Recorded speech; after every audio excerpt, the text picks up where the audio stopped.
Assalamualaikum warahmatullahi wabarakatuh. Salam sejahtera. Saya Muzakki Bashori, salah satu dosen pengampu mata kuliah Bahasa Inggris di program studi Ilmu Sejarah Fakultas Ilmu Sosial dan Politik Universitas Negeri Semarang. Melalui video ini, saya akan menyampaikan pernyataan diri dosen dalam unjuk kerja Tridharma Perguruan Tinggi atau PDD-UKTPT untuk bidang pengajaran, khususnya pada mata kuliah Bahasa Inggris dengan kode 25P01664. Mata kuliah ini dirancang sebagai mata kuliah wajib berbobot 2 SKS bagi mahasiswa semester tetap. Fokus utamanya adalah mengasah 4 keterampilan fundamental berbahasa Inggris, yaitu menyimak atau listening, berbicara atau speaking, membaca atau reading, dan menulis atau writing. Seluruh keterampilan ini diarahkan untuk mendukung mahasiswa dalam memahami literatur, terminologi, serta melakukan komunikasi sederhana dalam konteks disiplin ilmu sejarah. Untuk mencapai tujuan tersebut, terdapat 3 capaian pembelajaran kuliah atau CPMK utama. 1. Mahasiswa mampu menganalisis dan menafsirkan teks serta percakapan sederhana dalam bahasa Inggris yang relevan dengan topik-topik kesejarahan. 2. Mahasiswa dapat terlibat aktif dalam diskusi dan komunikasi sederhana menggunakan bahasa Inggris untuk membahas isu-isu sejarah. Yang ketiga, mahasiswa terampil menyusun dan mempresentasikan tulisan singkat seperti paragraf atau esai pendek untuk mendeskripsikan peristiwa maupun peninggalan sejarah. Struktur perkuliahan ini terbagi dalam 16 sesi pertemuan yang mencakup 12 sesi penyampaian materi termasuk kontrak belajar, 2 sesi untuk proyek riset mini, serta ujian tengah semester dan ujian akhir semester. Untuk mendukung efektivitas pembelajaran, saya menerapkan kerangka DIA, Delivery, Interaction, and Assessment. Pada aspek delivery, saya mengadopsi model Project Based Learning atau PJBL. Model ini mengintegrasikan teori dan praktik melalui proyek-proyek bahasa Inggris yang berwawasan sejarahan. Proses pembelajaran didukung oleh media seperti presentasi PowerPoint, Learning Management System atau LMS Helena, serta platform berbasis kecerdasan buatan atau AI. Keunggulan pendekatan ini adalah pemanfaatan sumber ajar yang beragam, mulai dari buku teks, artikel jurnal, hingga pemanfaatan teknologi automatic speech recognition untuk latihan mandiri. Pada pilar interaction, partisipasi aktif mahasiswa adalah kunci. Interaksi dibangun melalui berbagai kegiatan, seperti diskusi kelompok untuk melatih kolaborasi, sesi tanya-jawab, kuis berkala, dan yang terpenting, penyelesaian proyek kelompok. Proyek ini dirancang untuk secara simultan mengasah kemampuan berpikir kritis, kerjasama tim, dan komunikasi ilmiah dalam bahasa Inggris. Terakhir, pada aspek assessment, sistem evaluasi dirancang secara komprehensif dengan bobot sebagai berikut. Partisipasi aktif 15%, tugas terstruktur 10%, kuis 10%, ujian tengah semester 15%, ujian akhir semester 15%, proyek akhir 35%. Bobot tertinggi pada proyek akhir menegaskan fokus kami pada penerapan praktis dari teori yang telah dipelajari. Komposisi ini memastikan penilaian yang seimbang antara proses dan hasil akhir. Melalui kerangka DIA, mata kuliah bahasa Inggris dirancang tidak hanya untuk menyampaikan teori, tetapi juga membekali mahasiswa dengan keterampilan praktis yang relevan untuk bidang kesejarahan. Sebagai gambaran, berikut adalah cuplikan aktivitas pengajaran dari pertemuan keempat yang membahas topik Unsung Heroes, Women's Struggle and Gender Inequality in Indonesian History. Selamat menyaksikan. Bismillahirrahmanirrahim. Assalamualaikum warahmatullahi wabarakatuh. Waalaikumsalam warahmatullahi wabarakatuh. Good morning, everyone. Morning. How are you doing today? I'm fine. I'm great, thank you. I hope all of you are doing well. Before we start our learning activity, let's pray together. Is there anyone who would like to lead us in prayer? I will do, Mr. Please, Mas Syahril. Attention class, before we start our lesson today, let's pray together. Pray begin.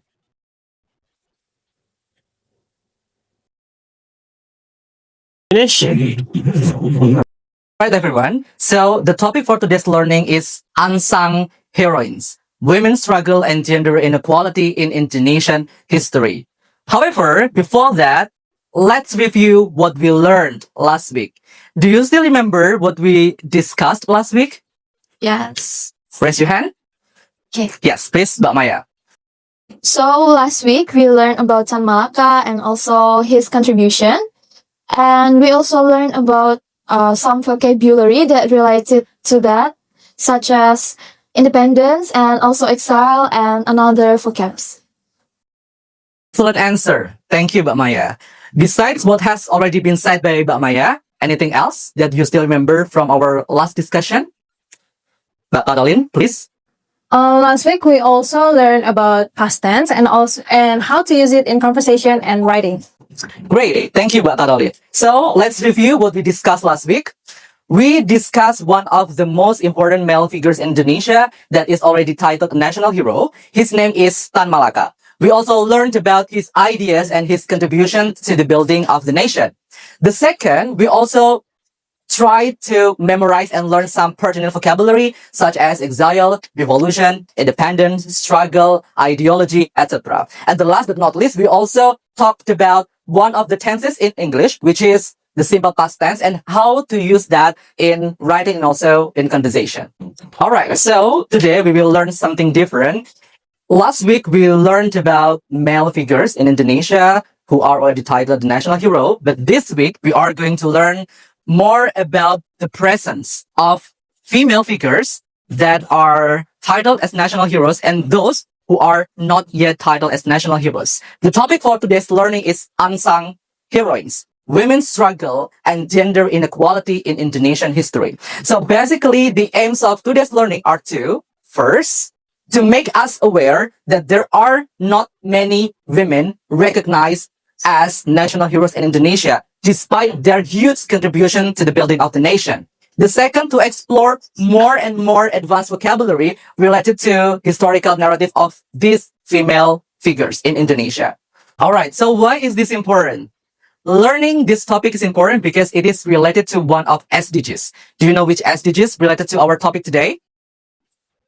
No? Okay. So the topic for today's learning is related to SDG number 5, or gender equality. And here, if we talk about the title of the national hero given by the government from 1959 to 2023, do you know how many titles of national heroes already given by the government in total? No, not really. More than 200?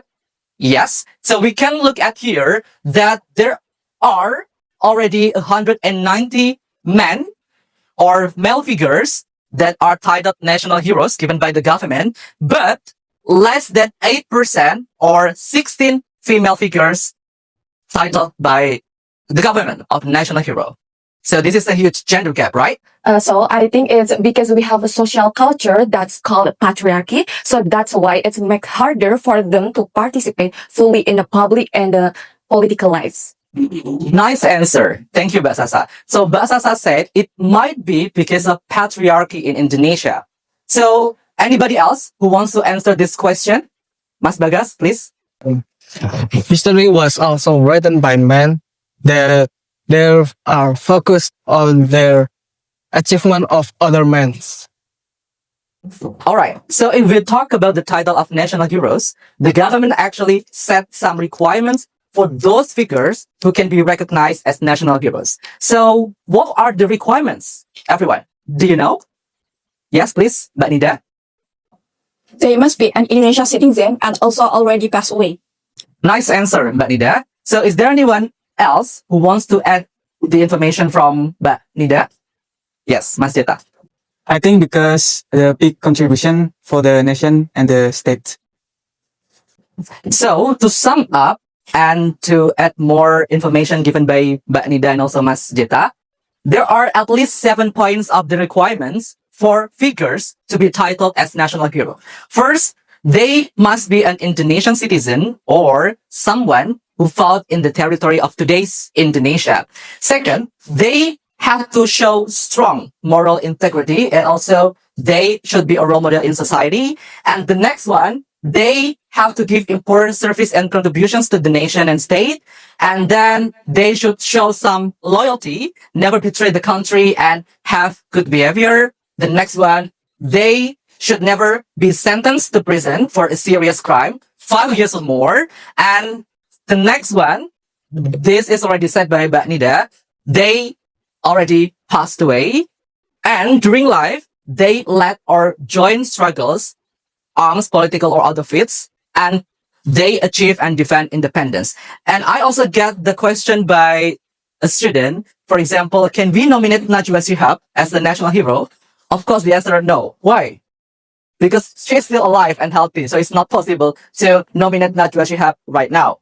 And the last but not least is they should make lasting contributions, such as great ideas, important works, and not only fighting in wars. All right, so to give a better picture of the presence of our national heroes in Indonesia, especially for women, I would like to introduce you to one of the mapping here that I call Map Wana, or Map of Nusantara Female Heroes. If you look at the map here, there are some highlighted in red and those in blue. So those who are in red, they are officially recognized as national hero. They are already given the title of national hero. But those are in blue, they do have some contributions, but they have not yet titled national hero by the government. So the blue ones here are those nominated by our Komnas Perempuan, or National Commission on Violence Against Women. So if you look at here, there are some female figures in Sumatra Island already given the title of national heroes, and as well as in Java Island. But it seems that there is none here in Borneo or Kalimantan, and there are only a few in Sulawesi Island, and the rest is not that many. So I would like to ask you questions about the pictures that I show you right now. Who are they, everyone? Her name is Raden Ajeng Kartini. She advocated for women education and emancipation through her writing. The next picture is Marta Christina Tiahahu. She fought against Dutch colonial in Maluku. She's a Cut Nyak Dien, and she's an Indonesian national heroine that led the fight against the Dutch colonial in Aceh after her husband's death in the Aceh War. The next picture is Cut Mutia. Cut Mutia continued the struggle against the colonialism in Aceh with bravery and determination. The last picture is Dewi Sartika. She founded school for girls in West Java to promote women access to education. Excellent answers. Thank you for your active participation. Yes, so the pictures of female heroes that you see on the screen here are Kartini from Central Java, Marta Christina Tiahahu from Maluku, Cut Nyak Dien and Cut Mutia from Aceh, and also Dewi Sartika from West Java. My question to you is, what is the similarity among these heroines? Can you guess? Yes, they actually are the female heroes that appear in the currency of our nation, rupiah. So only 5 women have been featured so far. Kartini, Marta Christina Tiahahu, Cut Nyak Dien, Cut Mutia, and also Dewi Sartika. But they are portrayed, they appear on smaller denominations. So if you can see here on the screen, they are in the denominations of 5,000s, and then 10,000s, and also 1,000. And recently, according to the latest edition in 2022, this is sadder or more sad because only one woman, female heroes, appears in this latest edition. And she is Mutia. And the others are men. So here it is clear that men dominate even in our currency. So today we are going to talk about one of the heroines in Indonesia. Do you know who she is? Oh. Okay. She is Laksamana Kemalahayati or Malahayati. And here, if we look at the picture of the map, do you know where she came from?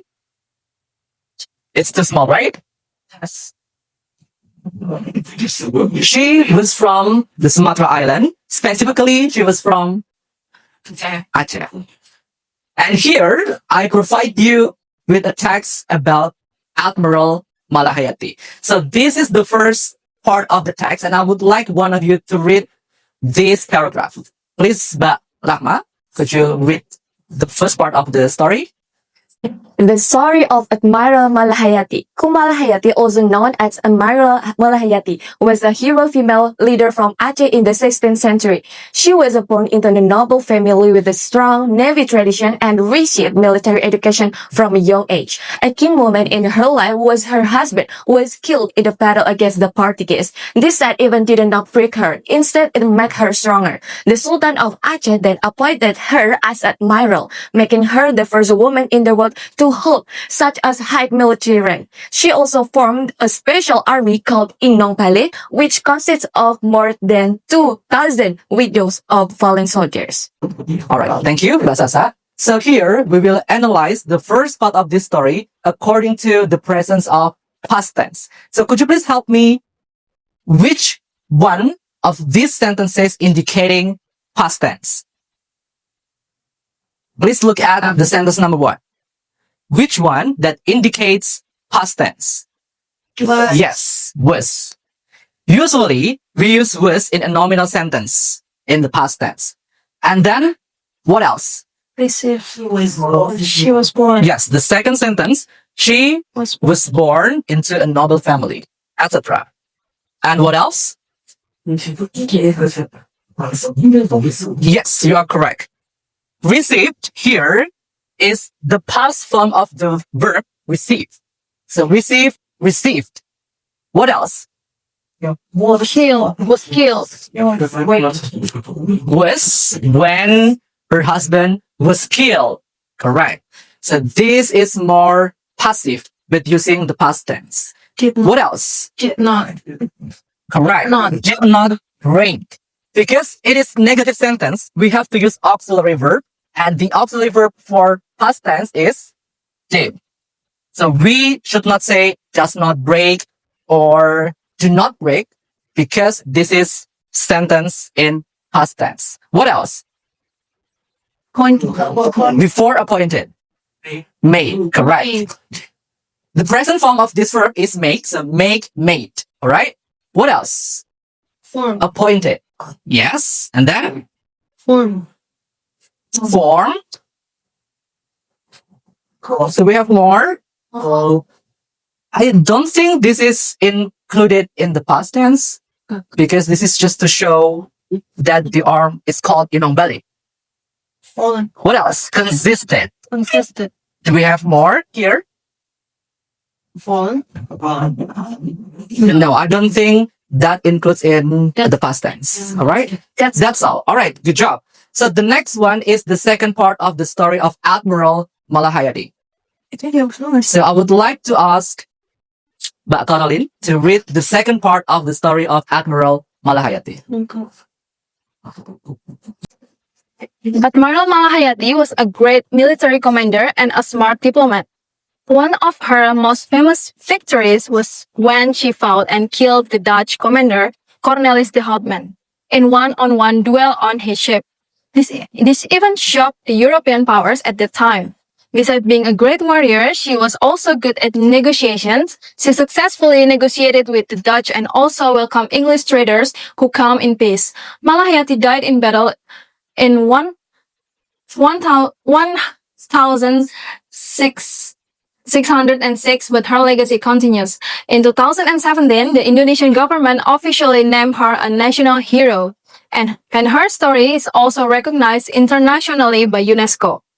Excellent. So the next activity, I would like to invite one of you to come forward and try to underline which verbs or which sentences that indicate past tense. Please, Mas Bagas.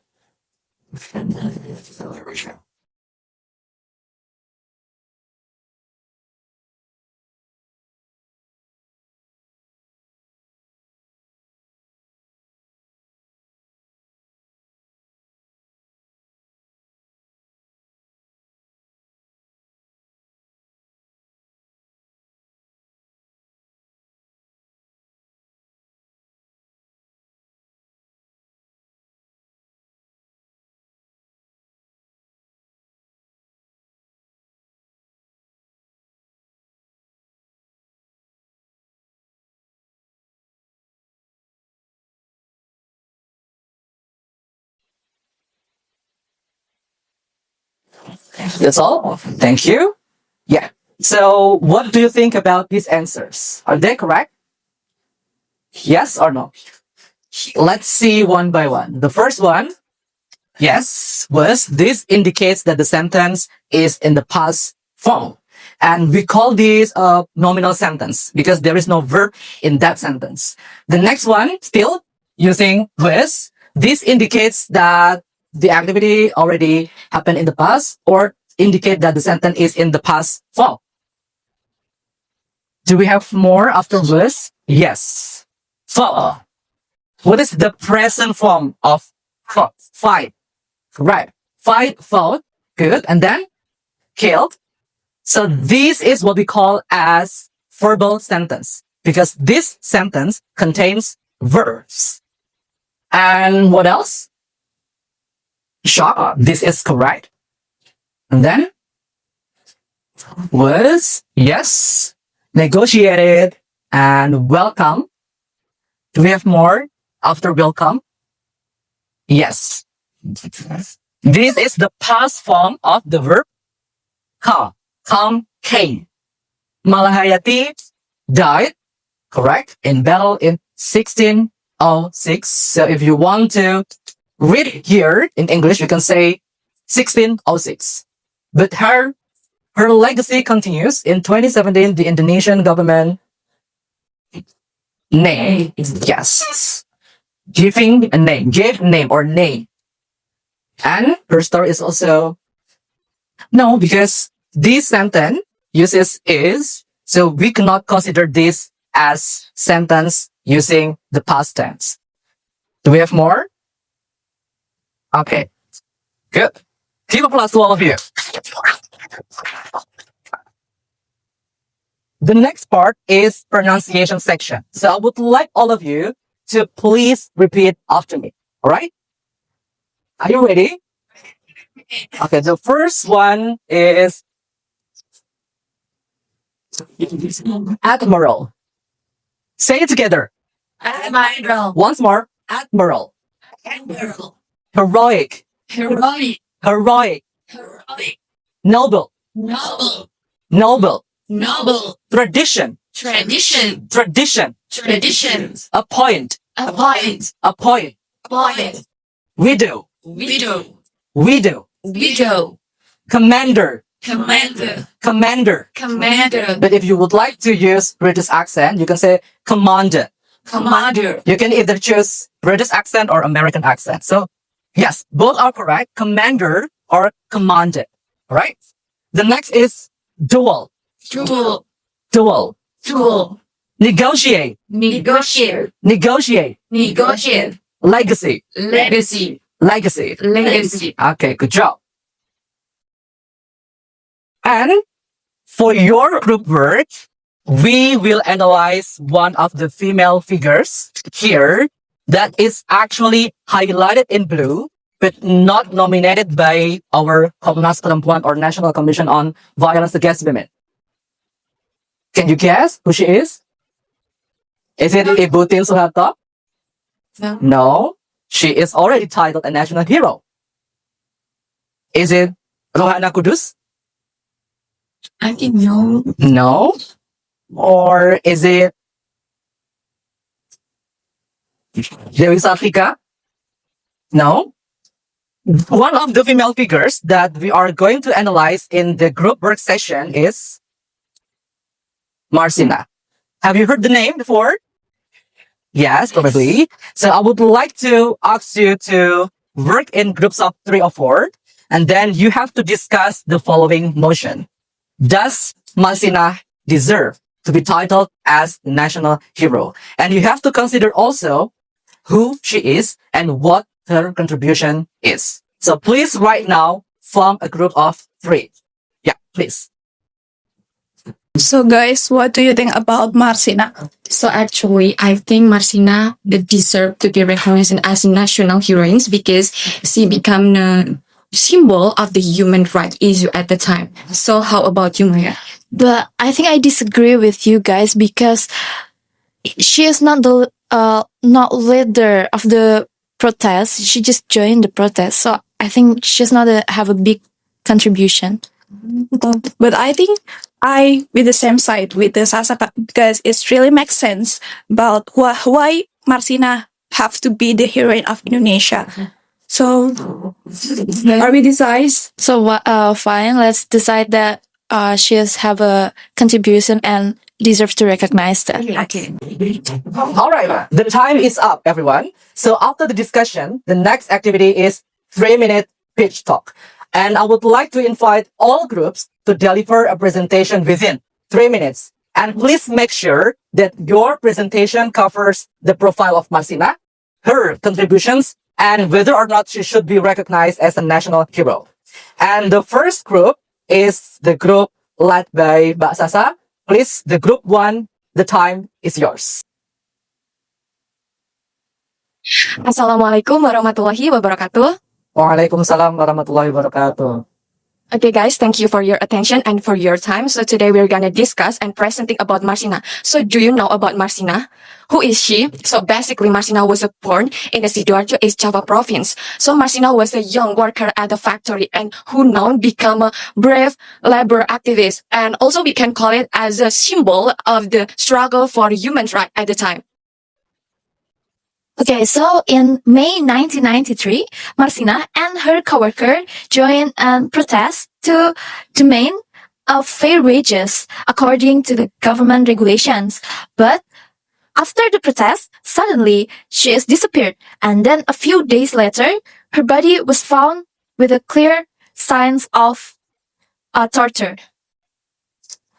And after her tragic death shocked Indonesia and highlighted serious human rights issues, and also her case was never fully solved, she deserved to be a national heroine for her contribution. Thank you for your attention. Wassalamualaikum warahmatullahi wabarakatuh. Well, thank you very much for all the presentations. Let's give big applause to all of you here. All right, to sum up from what we have already learned today, first, we know that there are still many women in Indonesia or female figures that have not yet been appreciated enough by the government, and they deserve to be the national heroes. So we should encourage the government to pay attention to the existence of female figures so that they can receive the national heroes in the future. Second, we already learned the implementation of using past tense in written text and also in spoken text. And the next, we also learned some related vocabulary used in historical texts. So to close this meeting, I would like to say that history is not only his story, but also her story, because women matter. To close this meeting, let's pray, and I would like to invite Mashadil to lead us in prayer. Attention please. Before we finish our class today, let's pray together. Pray begin. Let's finish. Thank you very much for your active participation. See you next week. Wassalamualaikum warahmatullahi wabarakatuh. Waalaikumsalam. Demikian pemaparan PDD-UKTPT saya dalam bidang pengajaran. Semoga memberikan gambaran yang jelas dan bermanfaat. Terima kasih. Wassalamualaikum warahmatullahi wabarakatuh.